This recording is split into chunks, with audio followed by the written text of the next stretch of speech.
Megastar Chiranjeevi రాజకీయ వివాదంలో చిక్కుకున్నారు.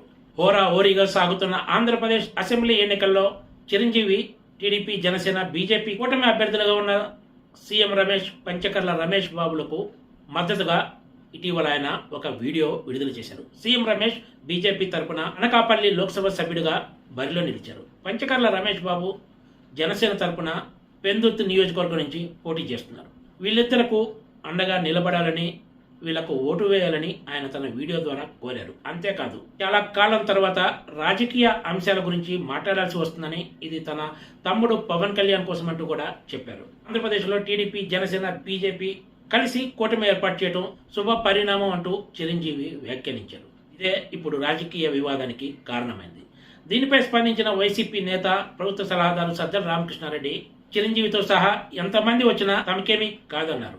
ఇప్పుడే అందరి ముసుగులు తొలగిపోతున్నాయని, ఈ విషయంలో తమకు కూడా క్లారిటీ వచ్చిందని వ్యాఖ్యానించారు. మరోవైపు వైసీపీ సోషల్ మీడియా కూడా చిరంజీవి టార్గెట్గా పెద్ద ఎత్తున విమర్శలు గుప్పిస్తోంది.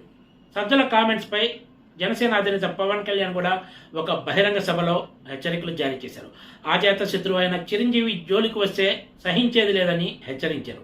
చిరంజీవి వైసీపీకి అనుకూలంగా మాట్లాడినప్పుడు తాను కనీసం స్పందించలేదన్నారు. కానీ వైసీపీ నేతలు ఇప్పుడు చిరంజీవిపై విమర్శలు చేయడం సరికాదన్నారు.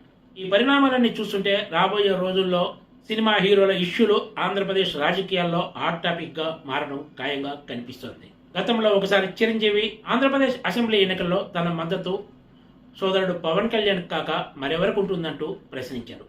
తర్వాత ఆయనే మాట మార్చి ఆంధ్రప్రదేశ్ రాజకీయాల విషయంలో తాను ఎలాంటి జోక్యం చేసుకోనని, ఎవరికి సపోర్టుగా ఉండనని కూడా ప్రకటించారు.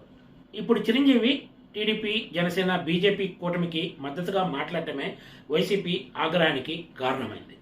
రాబోయే రోజుల్లో ఈ పరిణామాలు ఇంకెన్ని మలుపులు చోటు చేసుకుంటాయో చూడాలి. Please subscribe TGTV.